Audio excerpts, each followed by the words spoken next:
വയനാട്ടുകാർ സ്നേഹിച്ച രാഹുൽ ഗാന്ധി വയനാടൻ ജനതയെ വഞ്ചിച്ചുവെന്ന ആരോപണവുമായി വയനാട് മണ്ഡലം NDA സ്ഥാനാർത്ഥി കെ സുരേന്ദ്രൻ. വയനാട്ടുകാരെ ചതിച്ച രാഹുലിന് വോട്ടിലൂടെ അവർ മറുപടി നൽകും. രാഹുൽ ഗാന്ധിക്ക് യാത്രയയപ്പ് നൽകാൻ വയനാടൻ ജനത തീരുമാനമെടുത്തു കഴിഞ്ഞു. മൂന്നാം മോദി സർക്കാർ അധികാരത്തിൽ വരുന്നതോടെ വയനാടിന്റെ പ്രശ്നങ്ങൾക്ക് ശാശ്വത പരിഹാരമാകുമെന്നും കെ സുരേന്ദ്രൻ. വള്ളിയൂർക്കാവിൽ മാധ്യമപ്രവർത്തകരോട് സംസാരിക്കുകയായിരുന്നു അദ്ദേഹം. വയനാട്ടിലെ ജനങ്ങൾ എവിടെ ചെന്നാലും ആരെ കാണുമ്പോഴും വയനാടിൻ്റെ വികസനത്തിന് ഒരു MP വേണം എന്നുള്ള ഒരു ഉറച്ച തീരുമാനം ജനങ്ങൾ എടുത്തിരിക്കുകയാണ്. അതിന് ഇത്തവണ അവർ കാണുന്നത് NDA ആണ്, നരേന്ദ്രമോദിയെയാണ്, BJP യാണ്. അതുകൊണ്ട് ഈ തെരഞ്ഞെടുപ്പ് വളരെ ശക്തമായ നിലയിൽ ജനവിശ്വാസം നേടിക്കൊണ്ട് ഞങ്ങൾക്ക് വിജയിക്കാൻ കഴിയും. രാഹുൽ ഗാന്ധിക്ക് യാത്രയയപ്പ് നൽകും. രാഹുൽ ഗാന്ധിക്ക് യാത്രയയപ്പ് നൽകാൻ ജനങ്ങൾ തീരുമാനിച്ചു കഴിഞ്ഞു.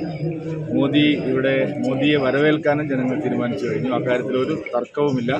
വയനാടൻ ജനത കഴിഞ്ഞ 5 വർഷത്തെ അനുഭവത്തിൻ്റെ വെളിച്ചത്തിൽ NDA പിന്തുണയ്ക്കും. കാരണം അത്രയ്ക്ക് വിശ്വാസം നൽകിയ ഒരാൾ, അത്രയ്ക്ക് സ്നേഹിച്ച ഒരാൾ, അത്രയ്ക്ക് പിന്തുണ നൽകിയ ഒരാൾ ചതിക്കുമ്പോൾ അല്ലെങ്കിൽ വഞ്ചിക്കുമ്പോൾ ഉണ്ടാവുന്ന വിഷമം ചെറുതല്ലേ.